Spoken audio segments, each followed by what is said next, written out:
Oh, that never gets old. Hi, all you Bi-Conics Wrestling nerds out there, and welcome to another live stream edition of Grapple Gurus, your bi-weekly, weekly, who knows at this point, but your pay-per-view and PLE review teams. Tonight, we are going to be covering TNA Sacrifice review. I am only one of the three hosts who I will introduce shortly. I am Mikey El Jefe around these parts. Before I bring on my other co-hosts, I'm just gonna get all the housekeeping out the way. Keep it short and simple tonight because we got a lot of wrestling to talk about with this pay-per-view. We like to thank you so much for tuning into this live stream. You can catch the live stream and an edited version of this pay-per-view review later on our YouTube channel, where you can go and explore all the other types of videos we got going on, from the reviews of the weekly shows to the pay-per-views to all kinds of fun stuff over there.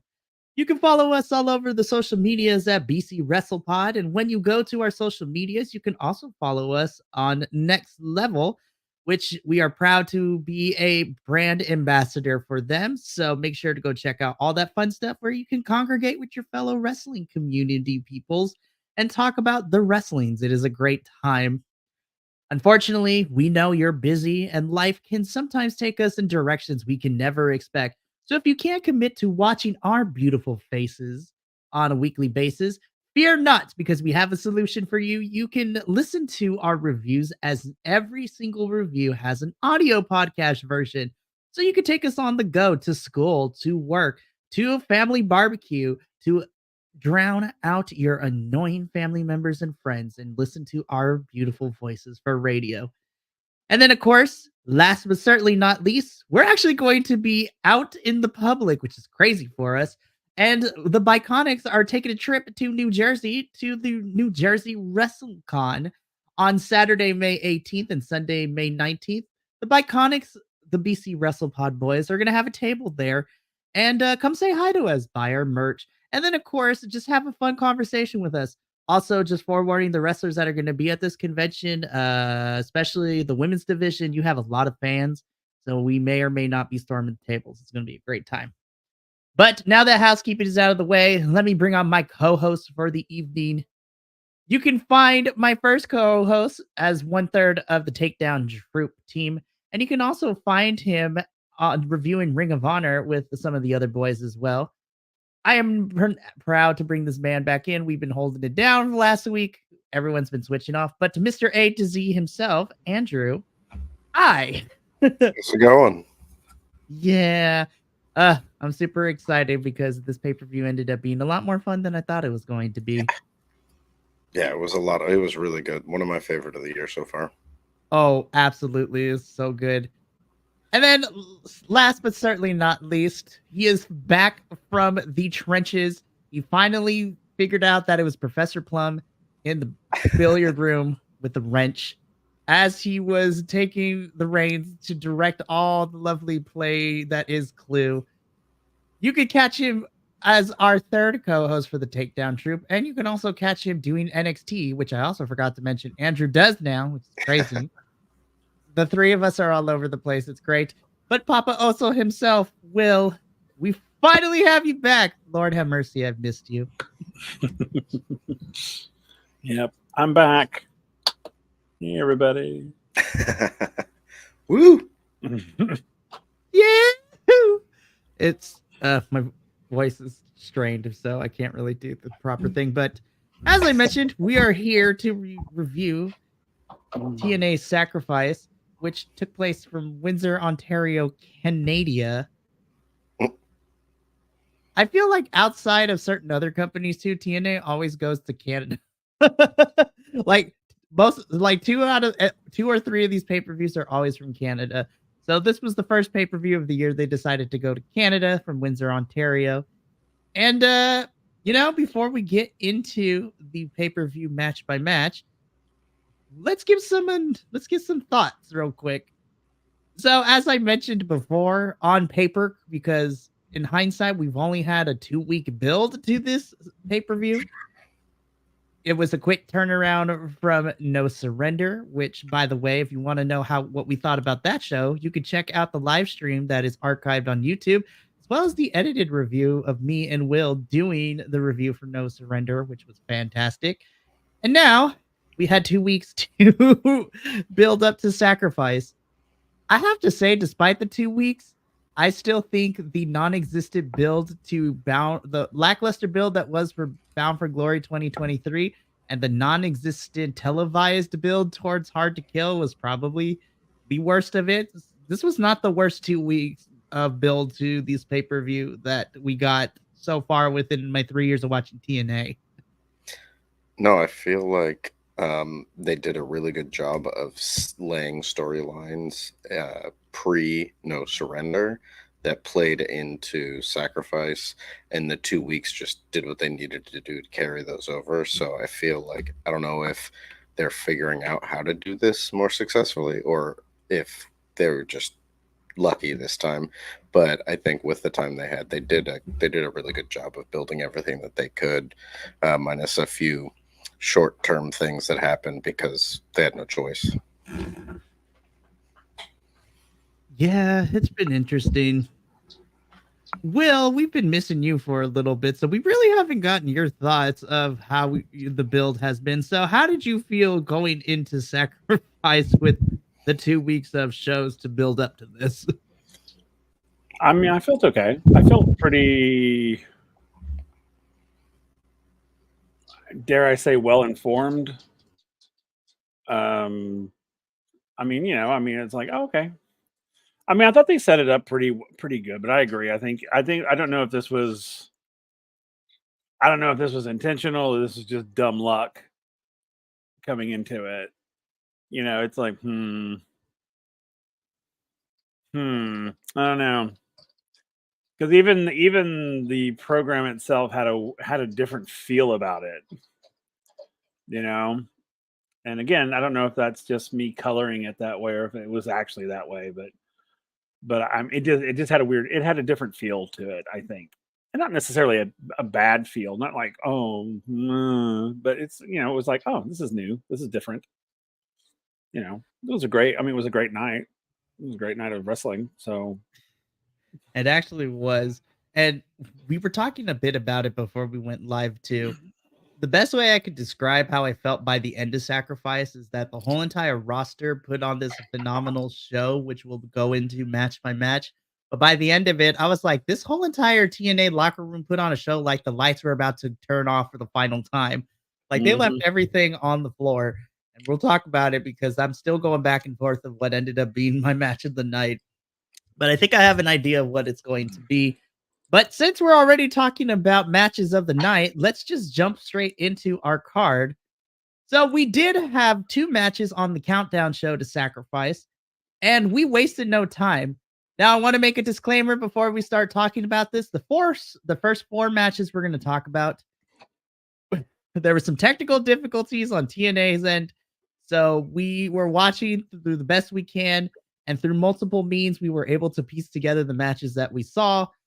And shout out to TNA for sending an email to all of their TNA Plus subscribers apologizing for the technical difficulties. And they didn't have to do that, but they did, which is fantastic.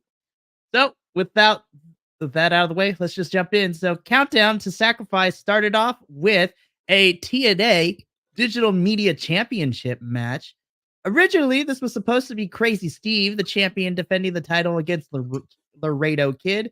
But unfortunately, due to travel issues, Laredo Kid could not be at Sacrifice. So literally the day of, we got word that the longest reigning TNA Digital Media Champion, Joe Hendry, would be stepping up to take on Crazy Steve, replacing Laredo Kid. And honestly, I love Laredo Kid, but this was a fantastic choice for a replacement because it ended up being a fantastic and fun match too.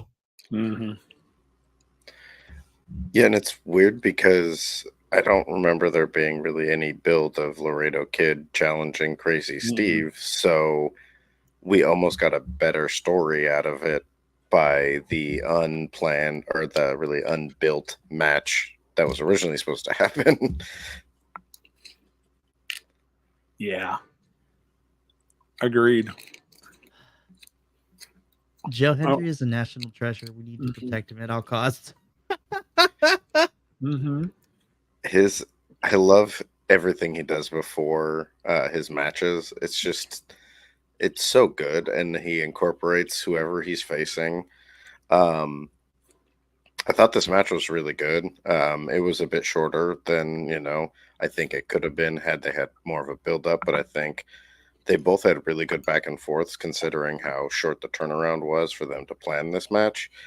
And I did think that AJ Francis getting involved not only helped bring in that ongoing story that Hendry's already involved in, but it also made the ending a little better without, like, Steve obviously didn't seem likely he was going to lose the title, and without making Hendry feel weaker in a loss, and then building into this feud that he has going on. So I think they handled it all around really well. I thought this was a fantastic match. I love seeing Crazy Steve defending this title. I mean, we've all been saying it. We were super happy when he won the title from Tommy Dreamer at Hard to Kill. And Andrew, me and you talked about it during our TNA review too. I love the presentation that we continue to get with Crazy Steve. But more importantly, Joe Hendry was fantastic in this. I love his little kip up, and then he literally did the "We Will Rock You" clap stomp combination during the match, which was really, really fantastic. And I'm actually happy that we're continuing the feud with Joe Hendry and AJ Francis. So that's a match that's happening on television on Thursday, which is going to be fantastic. Because now it's going to be a one-on-one instead of a tag team match. I also love, and we'll talk about it when we get it later. I love that AJ Francis just totally throws Diener under the bus. It's like, correction, Diener lost that match. I did not. I was like, I mean, you're not wrong. That was funny. It was fantastic. And we'll talk about that when we get to that backstage segment. But Crazy Steve picks up the victory here. He is still your TNA Digital Media Championship. So far, Crazy Steve has had 2 successful title defenses. The second one against Joe Hendry, and then the first one was against Rhino on Explosion, in which he won the match after stapling staple to Rhino's forehead with the stapling gun. It was crazy. So we move on from here. We get a backstage segment real quick with Gia Miller as she's talking with the Rascals and Steve Macklin. The Rascals are hyping up that Macklin's going to be out there, and then Macklin is just like, no, I'm not. I was like, but I believe in you too. The Rascals were like, bro, really? This is how you're going to do this? Fine. Well, you know what? If it's cool. If you're not coming out for our match, then we won't come out for yours. It was like, we believe in you too. I was like, Trey was not happy about it. I kind of was wondering if we were going to see the ending of this union between these three, but when they announced the matches for next Thursday, they're wrestling together in a 6-man match. So maybe that'll be the final nail in the coffin, is them losing. But it's been fun while they've been together, but I didn't expect it was going to last forever. No, and we've come to learn that nothing in TNA lasts forever. Nope. Just like losing streaks, because after this little segment, we jump into our second countdown match. This is the inevitable rubber match between the Rascals and Speedball Mountain. Both teams are tied 1-1. And I was like, wait a minute, when did Speedball Mountain win a match? And I'm like, oh, okay, I got to go back all the way to Final Resolution. I was like, okay, I remember when the announcers named off. I was like, oh, yeah. Wow, that was a while ago. But Speedball Mountain won the first one against the Rascals at Final Resolution. Rascals got a victory on the Countdown show for No Surrender. And this is the proverbial rubber match.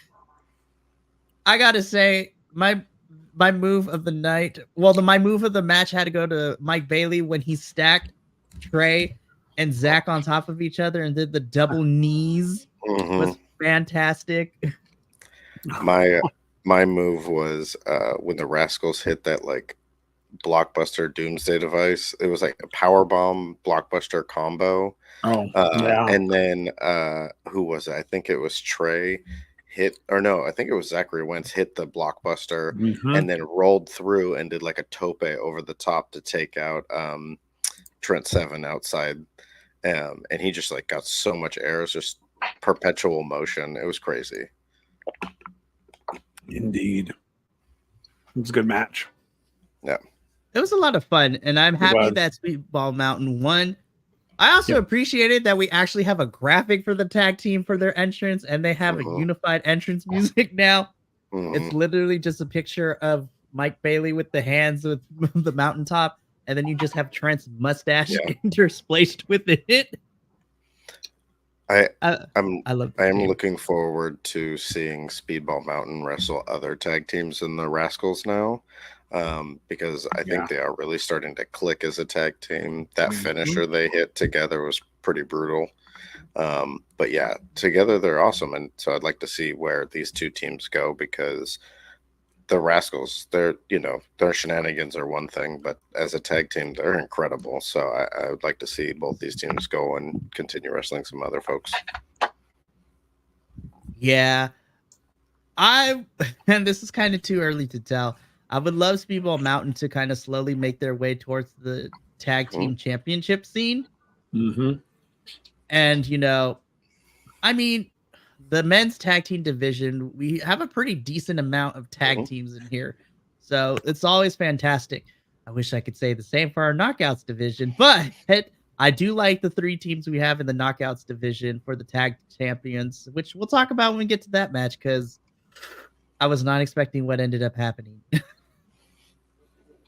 But Countdown to Sacrifice ends, and we get a little hype package to, preview everything that we're getting into the night. And so now we have arrived at the main card, where we kick off the main card of Sacrifice with Nick Nemeth versus Steve Macklin. I'm just going to put this out there. I thought this match lived up to what I wanted it to be, especially since this is Nick's first TNA pay-per-view match, because he didn't have one at Hard to Kill. He didn't have one at No Surrender, but this is his first pay-per-view match in TNA. I will also say, shout out to Steve Macklin, TNA. You need to keep this man around, because I thought his soul left his body. When we get to that part, we'll talk about it, because I thought I saw a man's soul leave his body.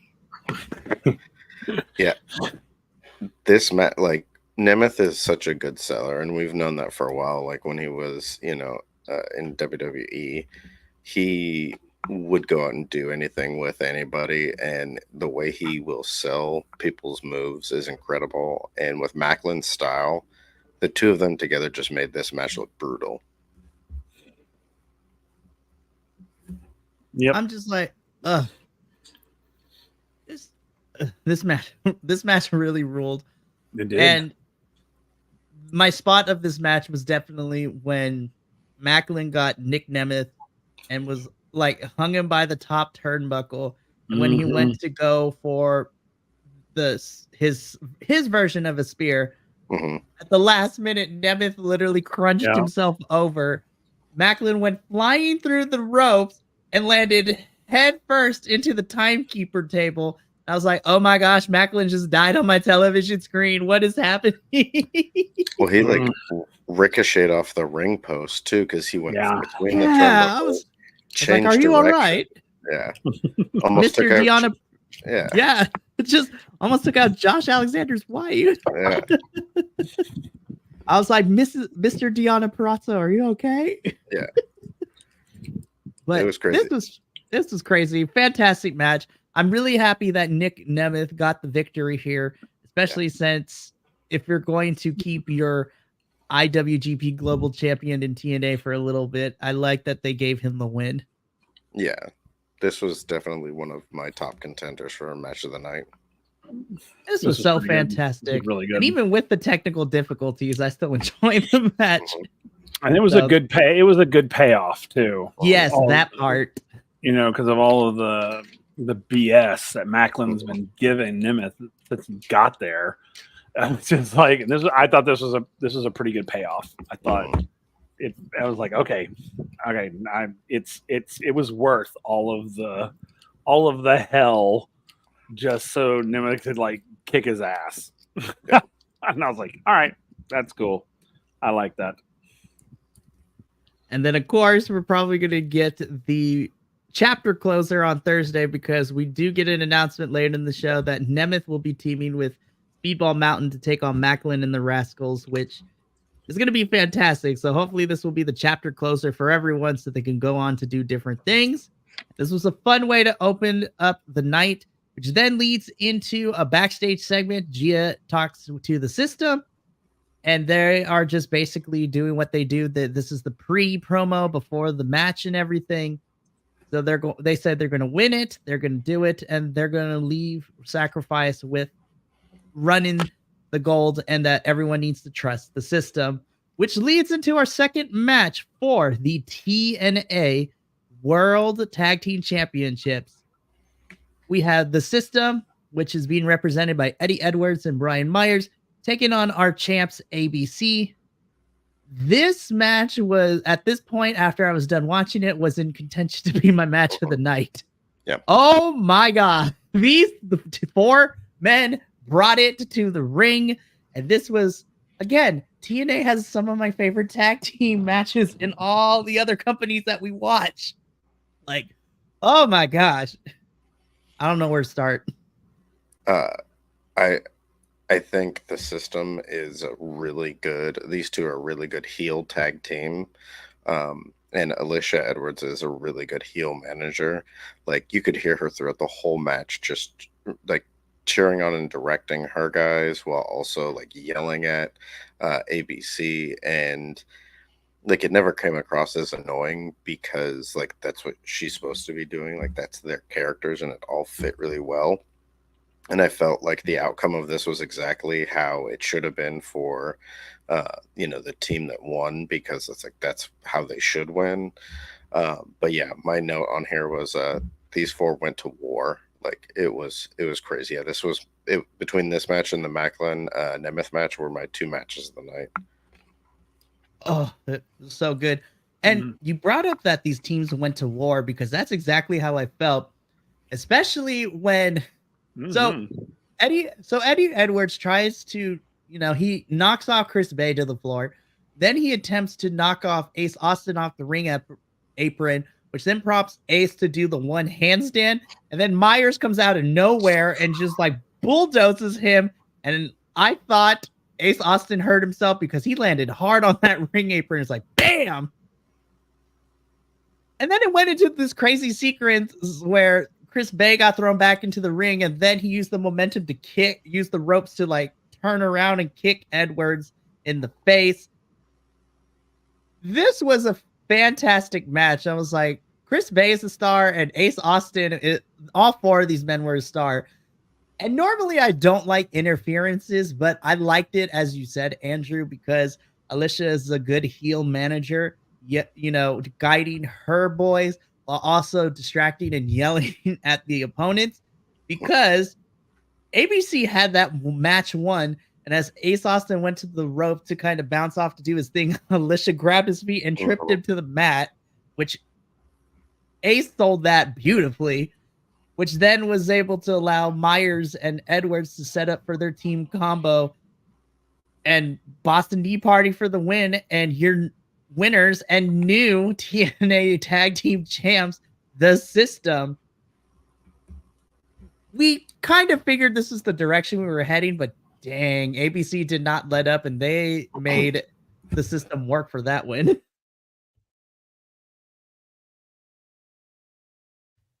What I'm hoping is now that the system are champs, now we can explore the other tag teams in the division to create more stories and feuds.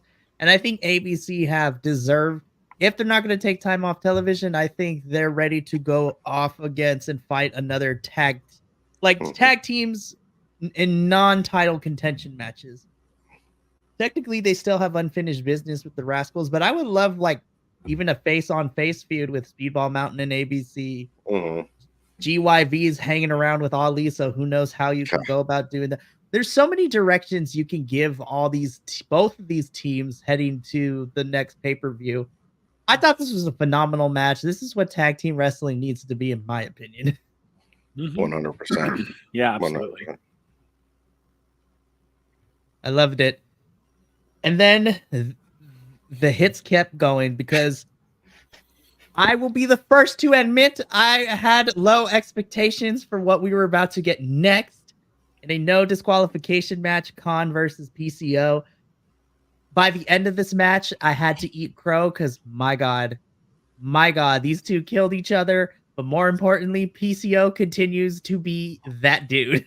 I'm like, sir, you are in your late 50s. How are we still doing the things that we did during this match?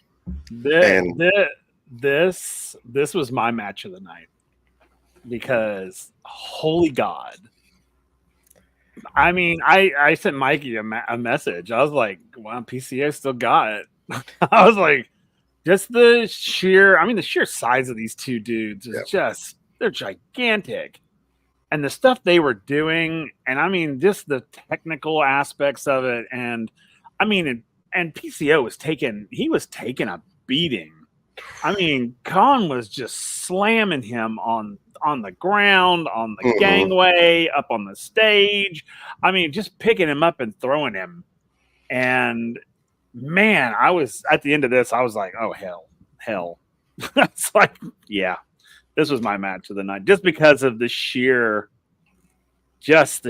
amazing, the fact that PCO for one. I mean, I was just amazed at the beating he was taking and just up and kept going.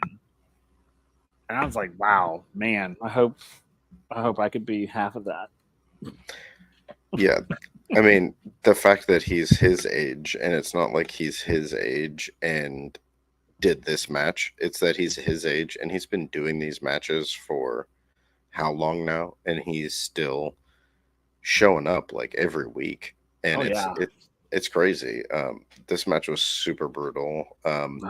Yeah, those 3 drops that Khan did to PCO on the like entrance ramp or the entrance stage was just like no give, just straight hard floor. Yeah, it was crazy, especially considering that they didn't have some of the more gruesome spots. Like there were no tacks, no cinder blocks. You know, I think we had like one table which Khan went through off of the stage, which was pretty crazy. But there was nothing like super gruesome about this, but it was just rough. And it was great. Yeah. I'm so happy that PCO won. I'm so happy. And, you know, I'll be honest. I wasn't sure how I felt when PCO was part of Honor No More. Yeah, I think that was. It's been a while. There's been a lot of factions that have come and gone within the last year or so. But the going from Honor No More to kind of being on his own to where he is now, I was like, I'm sold. I'm like, PCO. I was like, I understand why the TNA audience loves this man. Like, I love our French Canadian monster. Yep. This is fantastic. And I'm going to be kind of honest. I hope this is not the end of it. Again, selfishly, I say it all over the reviews. I will be happy for this feud to come to an end when it reaches a Monsters. I just want another Monsters Ball match. It's like one of my favorite matches in TNA. I don't care. You can judge me all you want. I love me a good Monsters Ball match. Hey, I loved this when, you know, Khan at the beginning when he was talking and blah, blah, blah, and then lights go out and all of a sudden PCO was literally standing in the ring. It was just like, I love you guys. I love you guys. Like, pure horror movie moment. It was great. Oh, yeah. What's funnier about this too is that I was like, I don't know how I feel about this build, but you know, after this match, I'm like, okay, I'm good. And funny enough, this was the first of 2 Haas matches we got for different reasons. And very different Haas matches. Oh my gosh, this was just pure carnage. I was like watching a car crash happen live, but in the best way possible. This was a fantastic match. PCO continues his winning ways. Low key, I would kind of like to see PCO and Crazy Steve go at it. Oh yeah, I know, right? Yes.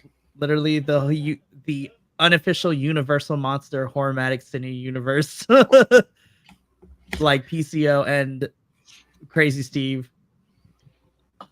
Now I want that. TNA, if I know you watched this, please book it.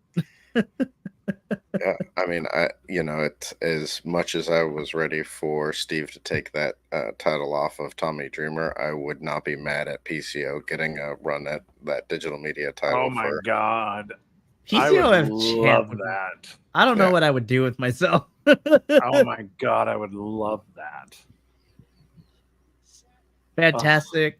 Him discovering what the digital media championship entails and what the internet is.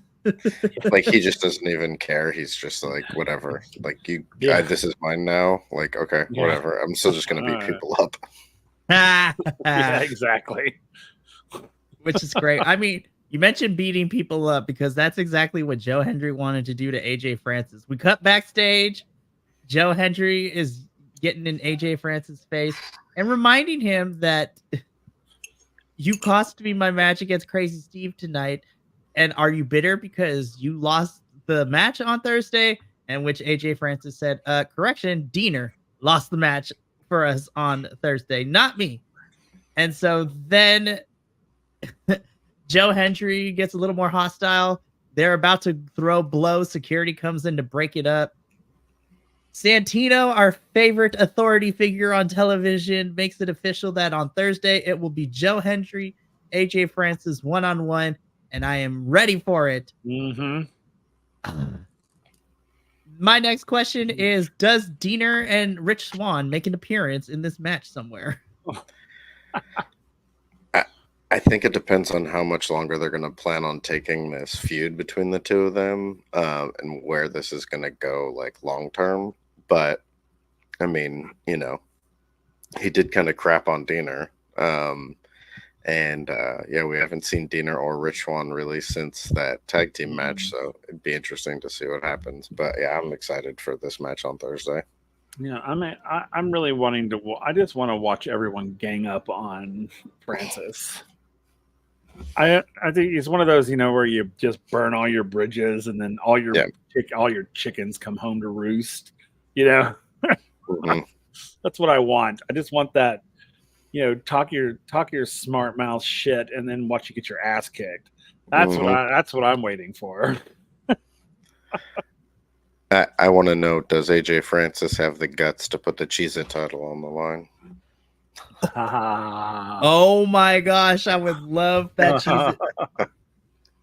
Now TNA has the digital media and the Cheez-It championship. It's their version of the FTW championship. Yes, and it can only be defended in like a Cheez-It match, which is basically a no disqualification. Instead of thumbtacks, it's a bag of Cheez-Its that you just sprinkle over the floor to slam your opponent on. You know what? TNA has also gone for. I was just like, let's make it Legos if we wanted to be more evil about it. Joe Hendry's a nerd, which we've come to learn in real life. It's just a bunch of D4s all over the place. Ooh. Anyone who has stepped on a D4 knows how much they hurt. Ooh. But I'm excited for AJ Francis and Joe Hendry. So far, the night has been going pretty good. I've been enjoying the matches. I'm sitting there watching it. I was like, you know what? What's next? Oh, yeah, this match is next. I blinked. It was over. So I feel this is where we're going to have some opinions. So this was our Knockouts World Tag Team Championship match. MK Ultra, our girls, the champs, taking on Danny Luna and Jody Threat, who now go by their tag team name of Spitfire, which I like. I think it's really, really great. So I can literally explain how this match goes in 10 seconds. Spitfire makes their entrance. MK Ultra dog walks them. They fight for a couple minutes. Bam, it's over. And with a surprise roll up, the Spitfire are our new Knockouts World Tag Team champs. Okay, so I want to start out with the good.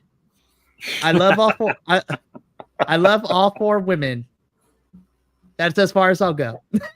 The match itself was decent for the time it got, and I will also give that as a plus. But that are the only two things I liked about this match, because I have issues with hot potatoing these championships, which I understand we only have 3 Knockouts tag teams in this division, but we literally just hot potatoed Decay's titles to MK Ultra 2 weeks ago. Brett, no surrender. And now we're hot potatoing them to Spitfire here. What is happening? I don't understand this. Yeah. I mean, again, and I agree with you, Mikey. I love all four of these women. I think they're all four incredibly talented wrestlers, and the teams are great. But I don't understand this match. This match was kind of infuriatingly annoying because I don't think it showcased anybody. I think it actually made both teams look kind of dumb because it's like all of a sudden MK Ultra is like getting their butts kicked by Spitfire, who accidentally won, by the way. And I'm just like, I don't think that it did anything good for the knockouts at all. I mean, it really. I mean, I don't even feel that this was like a match. It was like, what was this? It's just like, I don't understand what happened. I was watching it and I was like, oh, okay. I love these women. All right, this is gonna be a great match. Ooh, wait, it's over? Wait, what happened? Yeah. Wait, what? And I was like, how? There was no buildup. There was no, I mean, and God bless, Spitfire, they were all like, oh my God, I can't believe we won. I'm like, I know, I can't believe you won. I was like, what? And then you're right, Mikey, this hot potatoing the title. See, this is what irritates me about that sort of thing across all of the companies. When they hot potato these titles, it makes them weak. It's like, oh, look at how easy it is to win that title. And I'm just like, because I mean, literally, you're right. MK Ultra just won this title, and then all of a sudden, at this big pay-per-view, you're what? I didn't get it. This match just bugged the crap out of me, and not because of the performers. The performers were great. Whoever programmed this needs to be fired. Like, truly, because this was dumb. This was dumb. I mean, MK Ultra lost that title by accident. I mean, and it would be okay, I think, if the match had been twice as long or 3 times as long, and then the roll up happened. Then I'd be like, oh, okay, legit, because you guys were like kicking each other's butts, and someone got caught unawares. But it was like literally like boom, boom, roll up. And I was just like, no, what? Okay.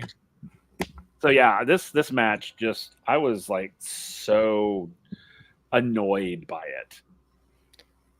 Yeah, so. The attack at the beginning was longer than the actual match was. And it felt more like this was the match where the original challenger had to be replaced last minute, not the digital media title. Like that match was 2 to 3 times longer than this match was, and we've been building up Spitfire facing off against the champions, winning in these singles competition matches against them, like building up this new tag team. And I'm not upset that Spitfire won, because like I didn't expect them to, but I love this tag team. I think it's really cool how they found a good place for both of these competitors to work together.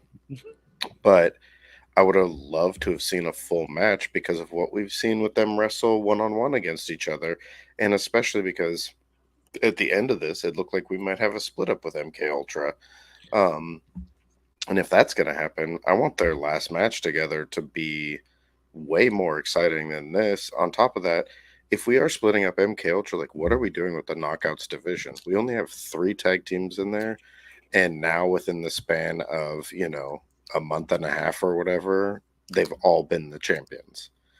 And so then like what's our next step? Does Spitfire face Decay, and then Decay wins the titles back? And then like, I mean, it was just such a weird decision. It was it almost had me look at, like, I had to go back and watch it a couple times. The first time was just like, wait, what happened? How did that end? But then I had to check. I was like, did Danny Luna get injured? So they had to call the match quick. Did like something happen with one of the competitors? And it makes me wonder if something's going on behind the scenes or whatever. But it was just such a weird choice that it has me wondering what's happening outside of the wrestling world of it. Because it just doesn't make a lot of sense.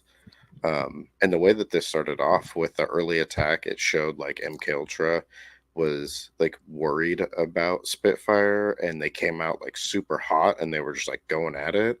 And if they would have continued that, like Will said, like another somewhere between like 8 to 15 minutes of like going at each other like that, would have been awesome. And it would have made Spitfire look good too, because they could have come back from that early attack to, you know, win the titles and make it a huge moment instead of the end coming and everyone just been like, wait, what happened? So yeah, it was weird. You know, I'm hoping, fingers crossed, because you know me, sometimes I can be the forever pessimist, but with this whole new direction that TNA is going in, I hope we are not seeing our women's divisions being diminished. Yep. And I don't necessarily mean in numbers, but like in power and in visibility, because this match felt like no one cared about it. Mm-hmm. And honestly, even when we get into our three-way later, I kind of had that same feeling.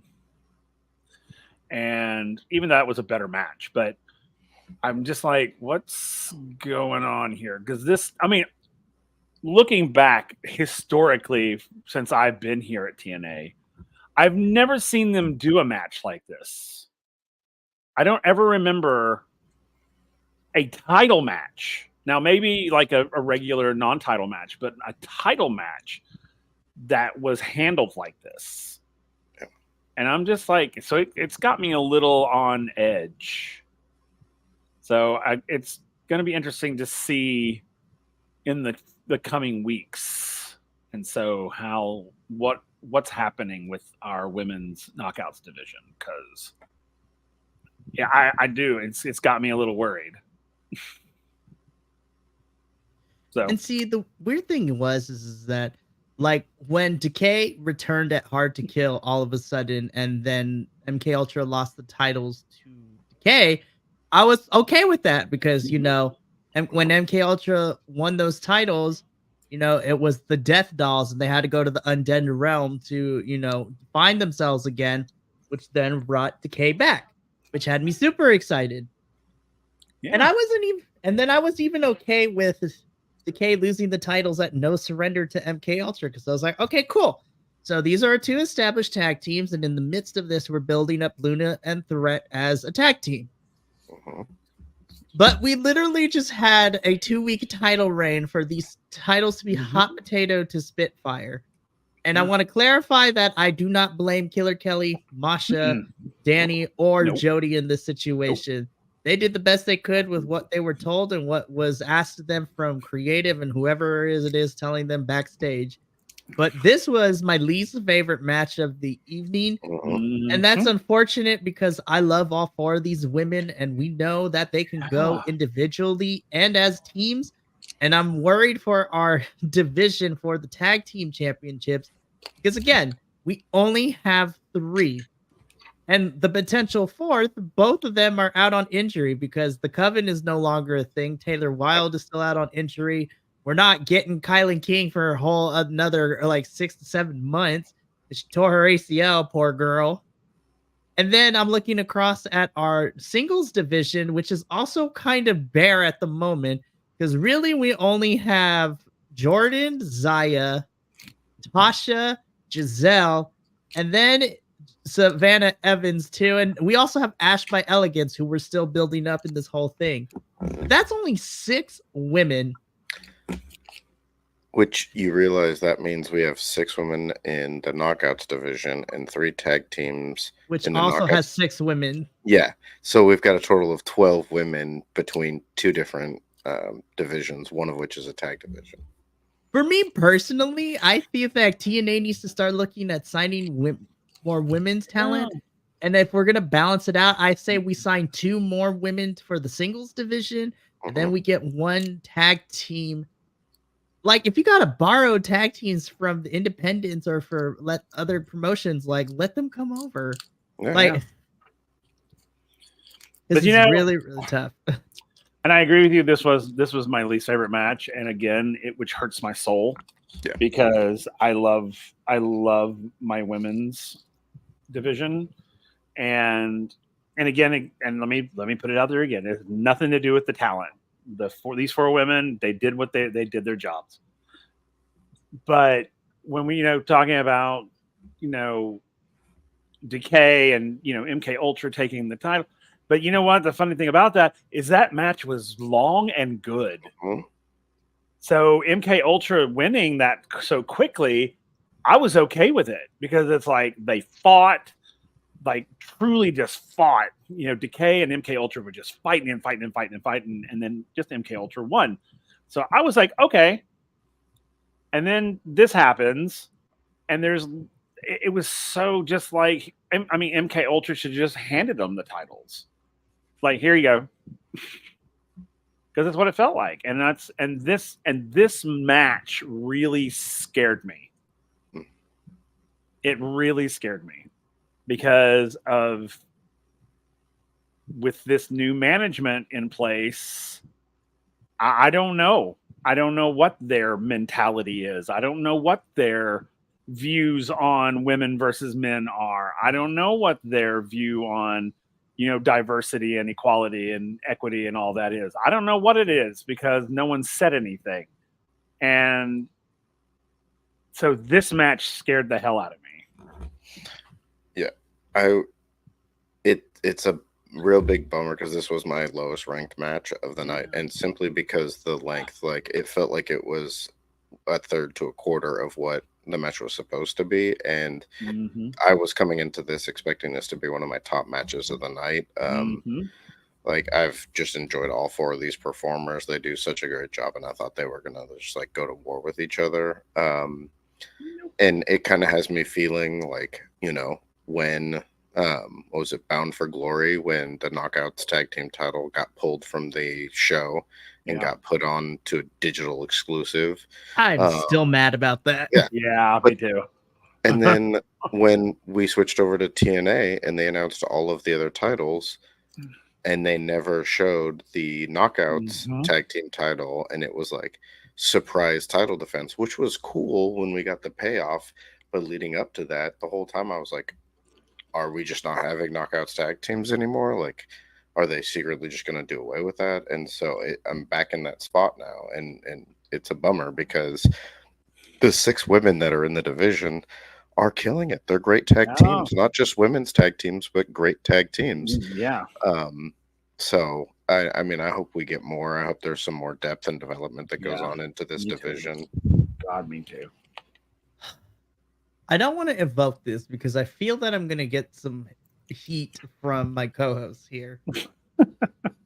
But I'm hoping that they find other tag teams to sign to the Knockouts tag team division to, spread the depth a little bit.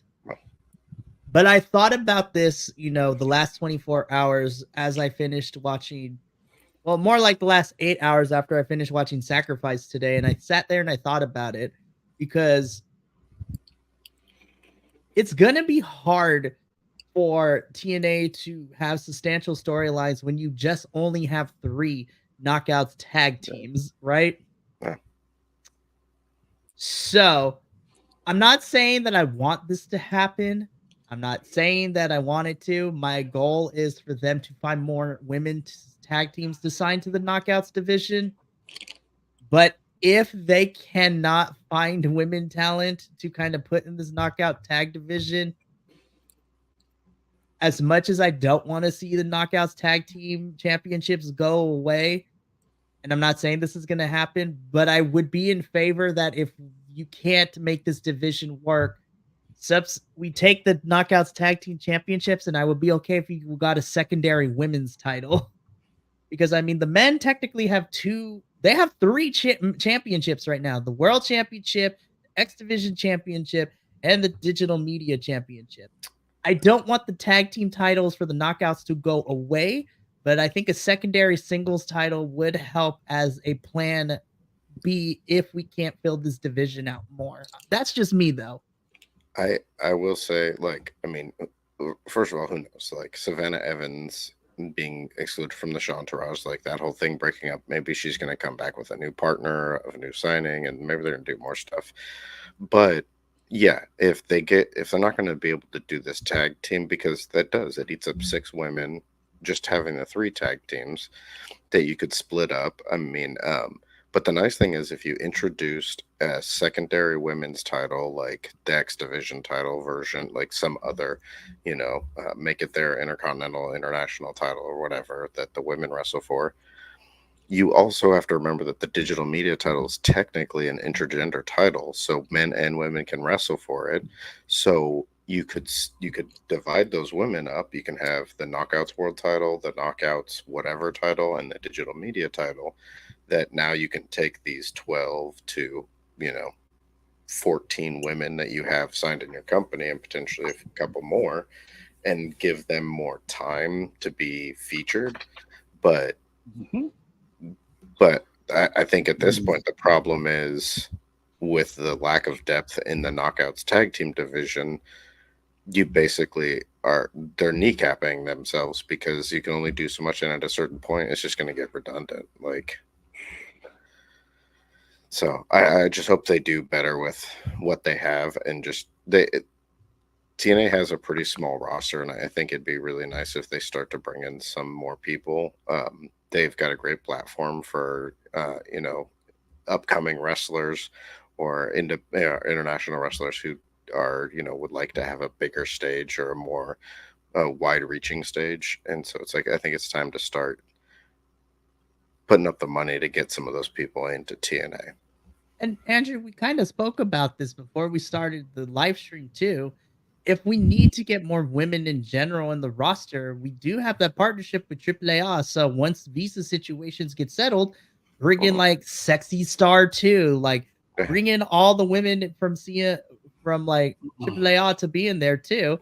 And then there's a bunch of women on the independent scene that I would love to see. Like the one that comes to mind is,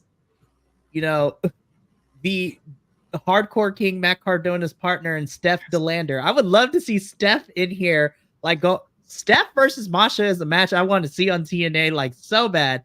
But and we also talked about her too. I don't know if she would do TNA, but I never thought we would see Okada come back too. Like have Julia come in for a match or two or something like that. I just am so afraid. I love all 6 Knockouts tag teams we have in this division, but Andrew, you're right. You can only do so much storyline wise with the 3 teams you have. What is probably going to end up happening is we're going to probably end up with a triple threat at Rebellion between these 3 teams, which I would be all for, and it has the potential to be built very well. But then what's the plan after that? Yeah. And I think they need to start doing some more stuff. If they're not going to permanently bring in people, they need to start doing some stuff like they're doing with Nemeth and Ali. Like, just bring people in for short stints, like sign them for 6 months or 4 months or whatever. Have them do a little bit, and then have them head off to wherever else they're going to do stuff. But they need to do something to bring in some more fresh ideas and stories into TNA, especially if they want to keep their permanent roster small. Yeah. Again, we can keep going on and on about like all the different intricacies that is, but at this point in the show, this was my least favorite match. Again, not because of the talent, but because of the booking decision and how we presented this match. And I hope MK Ultra doesn't break up because I would cry. Like I would cry. Yeah. I like Killer Kelly and Masha by themselves, but together they make a fantastic team. So the match is over. I had a chance to reflect and breathe. And so I was like, all right, that wasn't necessarily my favorite. So the next match has got to pick me up. And boy, howdy did it. I'm just going to let this image sit here for a couple seconds and a moment of silence to Josh Alexander's chest. That man, Josh got mollywopped, as the kids said. He got dogged. And honestly, I'm kind of glad to see Josh get his ass kicked here a tiny bit, because now that Hammerstone is full-time in TNA, Hammerstone's a scary heel. Like, that's exactly what this match did. Establishes Hammerstone as a heel. Lord have mercy, this match hurt me in a lot of places. I swear, Hammerstone is bigger than the last time we saw him. Seriously, and it's only been 2 months. He's gigantic, and it's not. He's just like thick. It was crazy to see this, like, and this was one of those matches where it started off kind of slow, but then as they just kept going, I was like, dude, this match is going for how long? Like it was just a big beefy battle that these two went against each other. It makes me also want to see, like, after their trilogy match, like, imagining like Hammerstone versus Moose, Hammerstone versus Jake something. Like, I mean, just there's so many crazy, and then Hammerstone versus all of the crazy high flyers and all the other performers in TNA. But the two of these was just, I mean, it was crazy. It was crazy to watch this, and it got me super excited for the trilogy match between these two. I mean, we said it during our Hard to Kill review. That match felt different in the sense because it was, at that time, it was just a one and done for Hammerstone. You know, at that point, he was a free agent and he was just traveling around doing different independent circuits. And then we get, you know, confirmation that, hey, Hammerstone and Alexander are going to be fighting. And I was super impressed with Hammerstone. I love the match at Hard to Kill. And I was super happy when we got confirmation literally last week that they signed Hammerstone full-time, and we were getting round 2 of this match. Now, the match itself, again, I love Josh. He is one of my favorites in terms of, like, the top baby faces in TNA right now.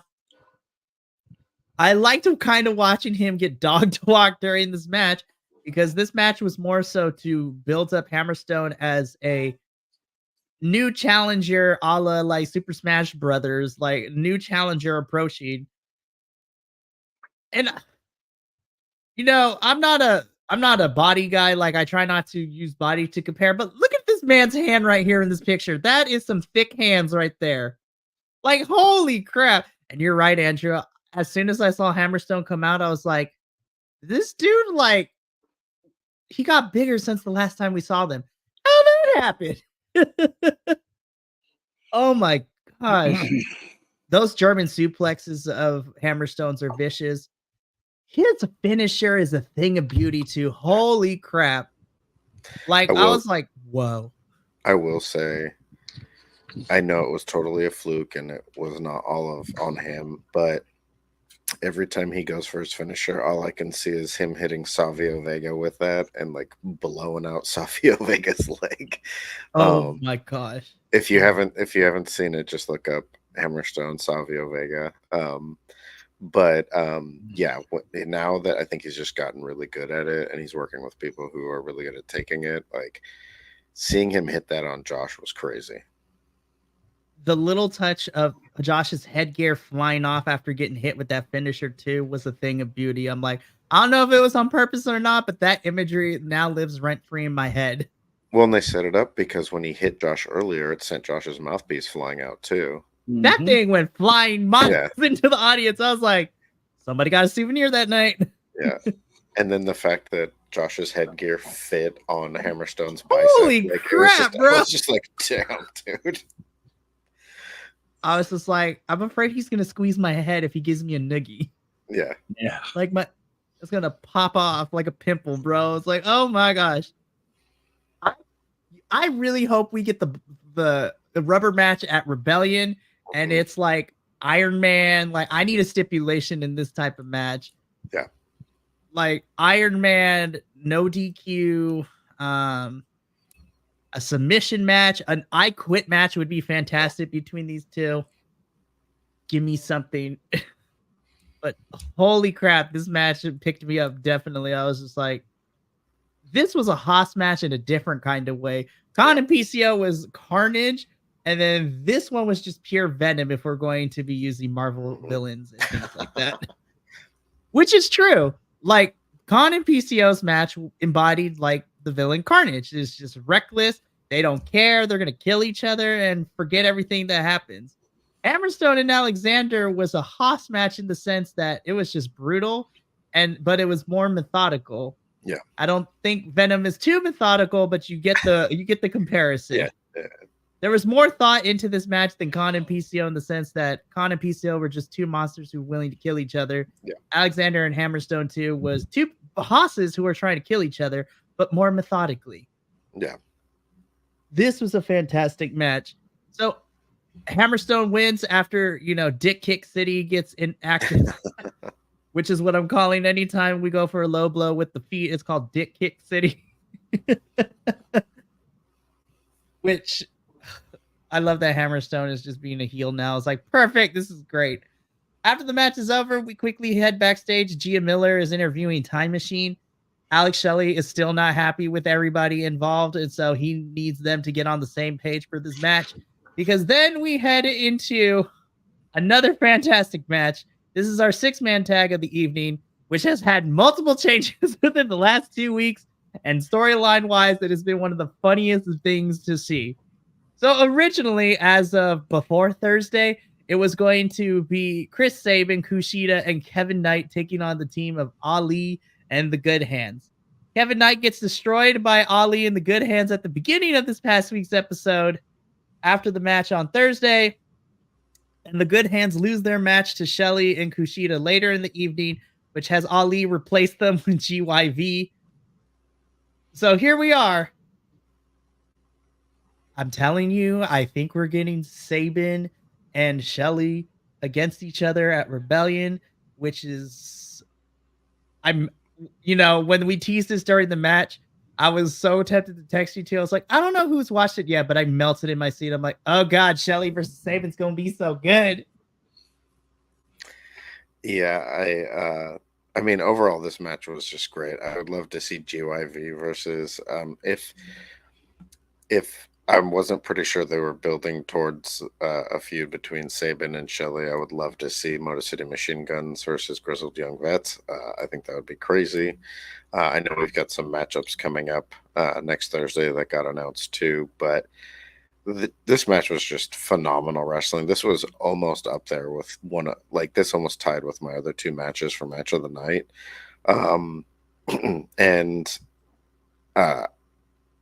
Yeah, it was so much fun, and I hope that what we're getting out of this, because it feels like we're building to the culmination of this Shelley Ali feud, and I hope what we're going to get now is, I don't know, they're supposed to have a rematch now between Shelley and Sabin and Ali for the X Division title.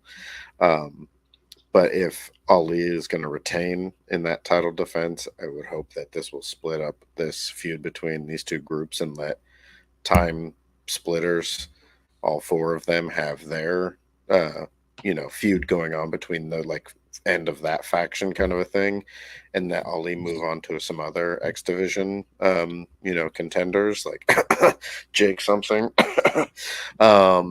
But I think this was a great way to kind of begin wrapping up this and build towards what it seems like we're likely going to get with Shelley versus all of his friends. Well, I mean, it was just a classic. Look at you burn all those bridges, buddy. I was like, oh, when he was all snapping at him, I was just like, man, you have really turned, dude. We're back to heel Shelley again. Yeah, and it's and now in Sabin too, we're starting to see him kind of go to a darker shade. He literally punched a man a few weeks Yeah, ago. punched a dude in the face just for shits and giggles, basically. And I was just like, after I watched this, and I was just like, oh wow, this is unraveling very quickly. Yeah. This duo is starting to just completely fray at the edges, and I'm just like, oh, this is going to be a hell of a match when these two go up against each other. Yeah, because this is two hometown boys going against one another. That Ooh. kick that Saban hit Shelly with on accident in the corner was rough. I was like, damn. I was like, ooh, good Lord. I literally yelled at my television screen when that happened. I'm like, he needs some milk. Like, get this man to first. I had to pause because I was like, oh my gosh, I think I may have saw a tooth fly out somewhere. Holy crap, dude. Which, I love that, Shelly got mad for it. And so did Kushida. He's like, bro, what the heck? Why are we kicking people in the face like that? It's a complete accident. But I would like to use Andrew's analogy that he mentioned when it comes to explaining and talking about Ali's character, because this whole entire match felt very orchestrated. It's like, yes, I want them to fight. I want them to, because Ali, to me, didn't care if he won or lost. He wanted Time Machine to start falling apart. That's exactly what he got during this whole entire match. And so I like Andrew's analogy that he said about Ali on Thursday. This is like, if we're continuing to use comic books, first comic book nerds here, Ali's politician character is very similar and akin to Lex Luthor from Superman comics. Like, very maniacal, very calculating, and his brand of evil is more vicious because he just likes to create chaos and watch the world burn. He's not necessarily like twirling his mustache and all this, but he's very methodical in how he dismantles and gets what he wants. And so the end goal of dismantling Time Machine is starting to come to fruition, and the seeds are beginning to grow into a full chaotic mess, which I'm here for. I'm messy. I love that. And if this leads to Saban versus Shelly at Rebellion, I don't think my body and my soul is ready, because that match is going to be baller. Yeah. Yeah, it'll be crazy. Which would be worthy of having on a big 4 pay-per-view like Rebellion. Yeah. Oh my gosh. Even without a title, yeah. The feud of the two of them going at each other would be crazy. Yeah. This is fantastic, and I do hope that we are starting to build Ali to face off against Jake something, because we did get that Jake was looking at the title match at No Surrender, and he didn't care who won. He was coming after that person. So I want Jake to have that title. I think it would be fantastic. It would be so great, especially as we get closer to Ali. If he's not going to stick around a little bit longer, I think dropping that title to something. Honestly, if he wants to drop that title to something at Rebellion, I would be here for it. Oh. I mean, we've got a few weeks that he could wrap up with Saban and move on to another contender. Right. We got 6 weeks until Rebellion, so we got time to build this up. Yeah. This was a fantastic match. It has led to storyline plots that are going to be occurring afterwards. Super fantastic. All right, so now we get into our semi-main event of the evening. Is a triple threat for the Knockouts World Championship. This has Jordynne Grace defending her title against both Tasha Steelz and newcomer Xia Brookside. And before we get into the match, again, we have the Chevalier introduce Ash by Elegance, who is at ringside in a rolling chair with some champagne. I was like, we couldn't have gotten a table for her. All right, I guess that's fine. I will say though, that rolling chair looked really comfortable though. I was like, yo, TNA, do you want to slide us one of those? Like, that actually looks really comfy. Okay. So I feel that we're going to disagree on some of this match, because Will, you had mentioned earlier that you weren't necessarily the biggest fan of this match because you were worried about the Knockouts tag team division, and you were worried about our singles division as well. I feel your sentiment, and I kind of echo it just a tiny bit, but I have to say I actually enjoyed this match a lot better than I thought it was going to. I will admit, on first watch through, I thought I didn't like this match because something felt off about the chemistry with these three women, from the beginning of this match and towards the middle. But then by the end, they kind of got it. And this was the one match I had to do a second watch through really quickly. I was like, I want to see if watching it again will change my mind. And upon second watch through, I actually enjoyed it a lot more, only for this distinct fact that these three women were trying different things in a triple threat that we haven't seen before, like wholeheartedly being just like Transformers and like spamming moves on top of each other, doing moves that required all three of them. What was it? Jordan, what was it? Tasha hitting, like carrying Tasha and then clotheslining Zaya Brookside as she was running towards her. Yeah. I still couldn't find where Steels busted herself open because she was bleeding by the end of this match. I'm like, I think it's when Tasha got hit with the muscle buster or when she came down.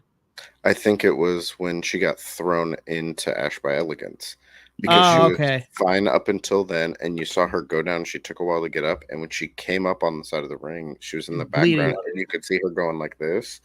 And then the next thing she did after that was her dive off the top. It was a senton, and there was like blood on the back of Zaya's like tights because she was wearing white. And I was like, where did the blood come from? And they showed her, and it was all out of her nose. Ouch. It was. Yeah. So I actually like that they were trying to do different things as the triple threat possibly could. I mean, they did things. I will admit it was a little bit slower than I was expecting. But I have to give these three women, kudos to trying to. But I do kind of feel that even though this match got like 13 minutes, I still also feel like it was kind of short still too. I felt like I appreciated the fact that they tried to make this match bigger by having it a triple threat because they hadn't really built up another contender for Jordan. But I felt like there was a lot more time with all three of them trying to do stuff together and not getting to focus on like any one matchup. So there was a lot of time where I was like, oh, a lot of stuff is happening, but it feels like too much to focus on. And it was some really good stuff. Like I still rank this match really high. One thing I got out of this is I'd really like to see a match between Zaya Brookside and Jordan Grace, just one-on-one. Because I think they could have a super interesting match against each other. I mean, the outcome that happened was what I expected it to happen, but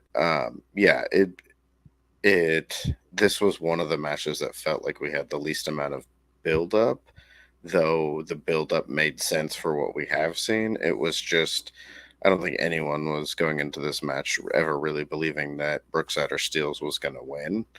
And it felt like more of what we got was a bit of a setup for what's going to continue to happen with Ash, which I have to say, her Chevalier slipping when they were trying to leave was hilarious. Funny. Oh yeah, that was hilarious. Yeah,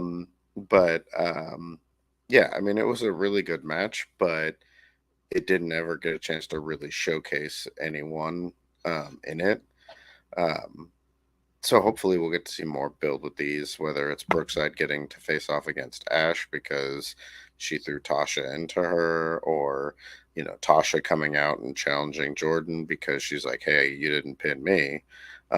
Whatever the case may be with these folks, I hope we do get to see more development with them because, like we said, the knockouts divisions are pretty light right now. So.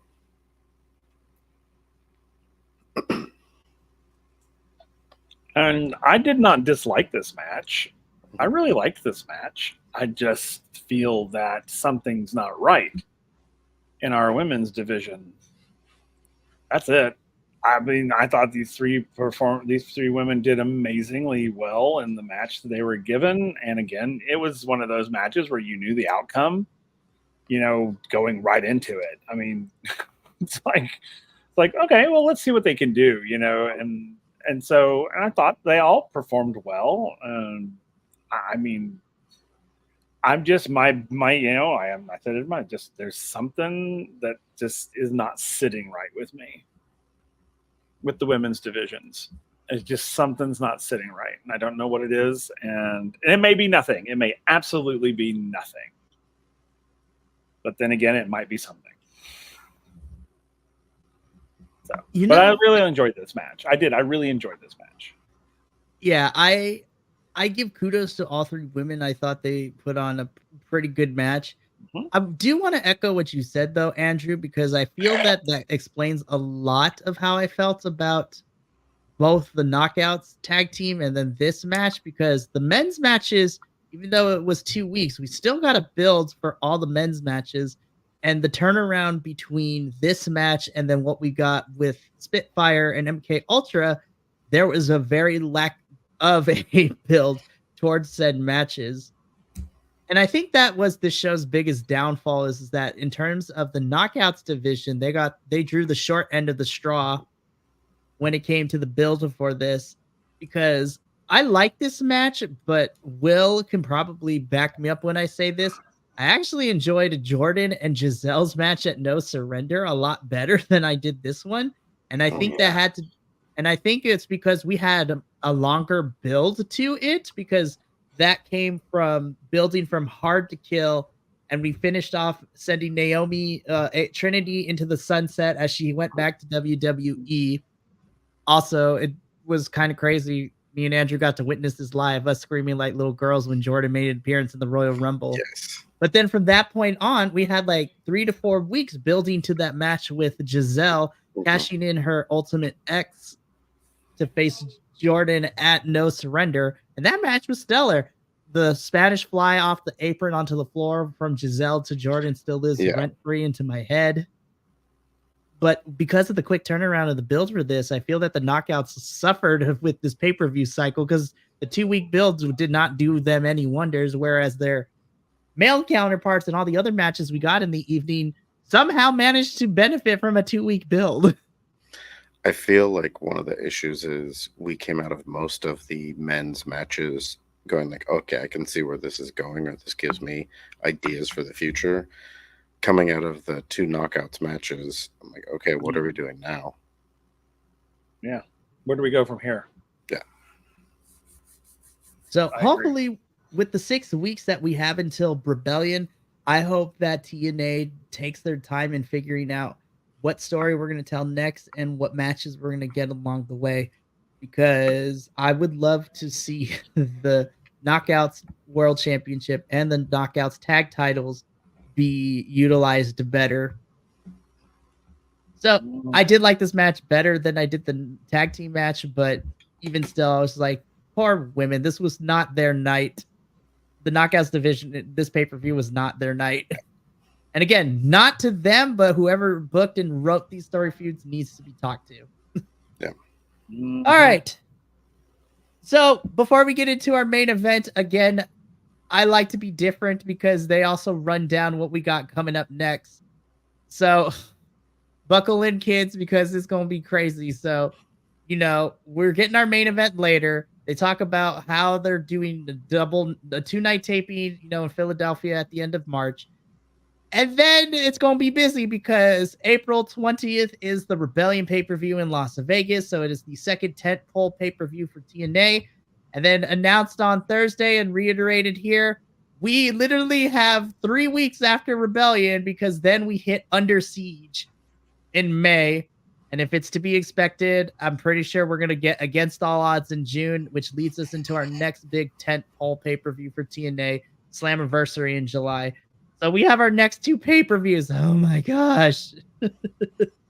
I'm excited. Under Siege tends to be one of my favorite non-tentpole pay-per-views of the year, so hopefully it can continue that trend.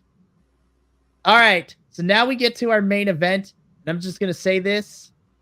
This was my match of the night. Moose versus Eric Young for the TNA World Championship. And this was my match of the night. I thought Moose was a great foil, but this was my match of the night because Eric Young shot himself up into my ranks of some of my favorite men's wrestlers so far that I've seen this year. Because holy crap, was this match amazing. I thought it was going to be pretty good anyways, but this superseded my expectations. I thoroughly enjoyed this match from bell to bell. Yeah, watching this match, like the closest thing I could equate it to was like watching nonstop footage of linemen running into each other in the NFL. Like it just felt like two people hitting each other, like putting their whole body weight into hurting the other opponent. Um, I don't know who's got the better top rope elbow drop, whether it's Eric Young or Nick Nemeth, but um, that was crazy when he hit that on Moose. This whole match was really good, and I'm happy that Kazarian showed up and got involved because with this, I also didn't feel like Moose was going to lose, and I felt like it was even less so when we were coming out of the rest of the system winning the tag team titles. So having Eric Young be able to go through all of this and not have things be clean keeps him looking strong because, yeah, in this match, it's like I told you before we started recording, like I know Eric Young is really good. He's been wrestling for a long time. He's one of those people who's just willing to do what you give him and put 110% into it. He's super passionate. He's kind of now taken over the role of Scott D'Amore in being the like voice of passion and dedication to TNA. And watching this match, I was like, damn, Eric Young is so good. He's so good at professional wrestling. And the fact that Moose went there with him just like shows you how good Moose is too. Like this was an awesome match, especially considering, again, we weren't expecting this. Was randomly set up from the feud between Eric Young and Frankie Kazarian when they faced each other, and they were like, okay, well, I guess the winner of this gets a world title shot. And Eric Young, once again, he took that and he just went with it. Like these two had been feuding for a year, and he gave it that same amount of passion. I have to give so much kudos to Eric Young. And not only has he shot up in my ranks in terms of wrestling wise, but over the last couple of weeks, just from his promos and then, what we read from behind the scenes stuff that's going on, I think you're right, Andrew. Young has unofficially become the Scott D'Amore now in terms of showing his passion for TNA and things like that.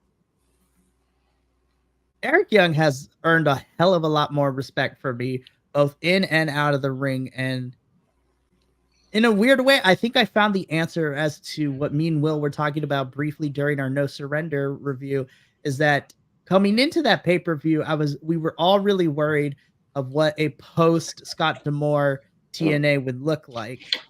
And then when we saw that video of Eric Young's message to everybody who was at that pay-per-view taping before the show went on the air, and then just seeing everyone knock it out of the park at that pay-per-view, it made me feel safe, I guess is the best way to put it. Like my worries were washed away. They were pushed out, away. They were put to the side. And then even though I have some critiques about Sacrifice, I still felt that like this match, because despite my biggest issues, which were the two knockouts matches we got, not from the talent, but, the execution and the booking of it all, I really enjoyed this pay-per-view still. And Eric Young has kind of continued to give me hope that TNA for 2024 is still going to reach the heights of where I would like to see it. And we still got all of 2024 left. I really want to see TNA like reach that next level and break through that next ceiling for them. But as far as this match goes, this was my match of the night. I loved the ref was about like throwing out Myers and Edwards towards the end. They're like, no, you got to DQ it. We put your hands on you. We got to DQ it. And I love that Eric Young is like, nah, bro, you can't cancel this match. Instead, throw him out. And the ref's like, good idea. You're out of here.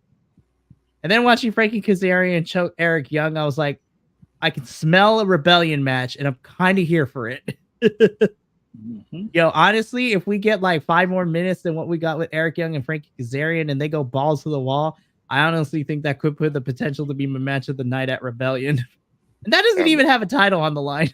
Make it another special stipulation match. Some crazy, no rules, backs, Full parking Metal lot Mayhem. brawl or something. Yeah, just make it something crazy. Pull out something out of the like archives of TNA and just make it insane. Let these two, because you know they'll go for it. Oh, absolutely. But yeah, this was my match of the night. I thought this was fantastic. This was the longest match of the evening. And due to a Frankie Kazarian interference by choking Eric Young out with some cords, allowed Moose to hit a second spear, which allowed Moose to retain. And we end Sacrifice with Moose and Brian, our new tag team champs, Brian Myers and Eddie Edwards, basically running the two big men's titles and their divisions and holding them hostage, which makes a very fun story build going into Rebellion of who is going to try to come up to dismantle the system, so to speak. Yep. And we've reached the end of, Sacrifice. So, boys, you know what we must do now. We got to give our final ratings for this. So, for TNA Sacrifice pay-per-view, we've covered all the matches. We covered the backstage segments. How would you rate this TNA pay-per-view? I'll go first. I give it a 9. This was probably my favorite pay-per-view PLE of the year so far, not just for TNA, but across the board.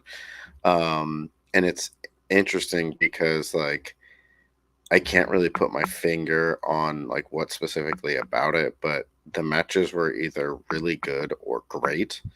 And the stories felt like they were honored. It's felt like it's been the most consistent for TNA since I've come back to watching Impact / TNA. It felt like production wise, it was a little smaller than like Hard to Kill or No Surrender, but the content was really good. And like the only knocks that I had for things, like the biggest knock that I had was that the Knockouts tag team match was just way too short. And like the only reason that was a knock is because I know how good it could have been had they been given the time and development. But overall, it was just like every match I was just like, oh my God, what's happening? Okay, this match was great. Okay, next one. All right, this match was great too. So it was a 9 for me. Very, very nice. I'll go next. I'm gonna be close in what you gave, Andrew, but I'm gonna give this an 8.75 out of 10. I really did enjoy the match. I agree with you that the Knockouts tag team match was my lowest rated because I wish that got more time, because I know that when given the time, I know all 4 of those women can go. And I think being 2 weeks ahead after, No Surrender just happened, I think I like the matches at No Surrender a little bit more because of the stakes that were involved. But there was also things that I critiqued about that. But one thing I do agree is that even though I give this an 8.75, again, the last 3 pay-per-views that we had, Hard to Kill, No Surrender, and Sacrifice, that TNA locker room is like standing on business, and they're wrestling like the lights are about to go out for the final time. So they're always bringing it. And, this is not a little independent federation. So when I say this, I was like, other wrestling companies, take notes. Because when you let your talent do the talking in the ring, you have the potential to shut the naysayers down. I'm just putting it out there. And utilize all the talent you have. This is a small roster and everyone feels like they're playing a part. You other companies have so many people on your roster and we only get to see like a fourth of them at any given time. Do better. But I give this an 8.75. I thought this was still a strong pay-per-view. And despite my critiques, so far TNA has been very consistent, and there's not really anything. There hasn't been a bad TNA pay-per-view so far this year, which I can't say for the other companies, but TNA has consistently been on the top for me and hasn't disappointed me yet. True. Okay. This may actually come as a shock to you, but I actually gave this a 9 because I thought the pay-per-view was pretty damn good. I really enjoyed it from beginning to end. My only issue is the whole women's division conspiracy, whatever the hell's going on there. But other than that, I thought all the matches, you're right. I thought they were either really good or fantastic. I mean, they were great or fantastic, I guess we'll say. And it was just the women's division that was disappointing. And I think, again, and not because of the talent, but because of programming and whoever was creating the story for this just didn't create enough backstory for them to make sense. And then, of course, the MK Ultra Spitfire match made absolutely no sense. Like there was nothing. Like almost felt like just throw them in a ring and whatever happens. But overall, I gave it a 9. I thought it was a really, really strong pay-per-view. I really did. So. Yeah, I really enjoyed this, and again, I said it, that tiny little locker room was putting on matches like there was no tomorrow, which I love. But now we can breathe. We have 6 weeks until Rebellion, so now we can hopefully take our time to start building the matches and the feuds that are going to take place at our next Checkpoint pay-per-view, our next tentpole. So I'm super excited about that, boys. This brings us to the end of this rendition of Grapple Gurus. And this does bring us to our final pay-per-view of the month, because we are officially done with pay-per-views, which on the one hand is great, right? It's super fantastic. We get the next 2 weeks to breathe. But before we sign off for the evening, I want to do a little bit of housekeeping, and I'm going to put this out there since we're not going to be back with another pay-per-view review before this. But the Bi-Conics Wrestling boys are all participating in what I have dubbed the WrestleMania 40 Gauntlet. So what does that mean? Well, during the week of WrestleMania, so that last couple of days of March and the first couple of days of April going into WrestleMania weekend, there are a total of 4 mother tucking pay-per-views. Count them. NXT Stand and Deliver, Ring of Honor Supercard of Honor, Night 1 of WrestleMania, Night 2. And that's only counting WrestleMania weekend. Rebellion and AEW's Dynasty are back-to-back too. Rebellion is on Saturday the 20th. Dynasty is the 21st. So El Jefe is going to be busy with a bunch of the boys. But referring to our WrestleMania gauntlet, -1 because he's going to Puerto Rico. Lucky person want to go to Puerto Rico. But the rest of us Bi-Conic boys have all signed up, and we have all been assigned duties. So here's how WrestleMania 40 weekend is going to go. The regular reviews are going to be going dark for that week, starting on that Thursday. Thursday will be the last regular review for AEW Dynamite, because then for that Friday, Saturday, Sunday, Monday, and Tuesday is all dedicated to WrestleMania. So what can you expect? Well, I'm glad you asked. Friday on April 5th is the semi-live review of Ring of Honor Supercard of Honor. The Ring of Honor boys are going to be watching and also reviewing the pay-per-view as well, which is going to be a long pay-per-view. Oh my gosh. But Saturday morning, you will see the three of us plus a couple others are going to be watching Stand and Deliver. And then some of us will also be watching, WrestleMania Night 1. But here's where the important thing is for all of you fans out there.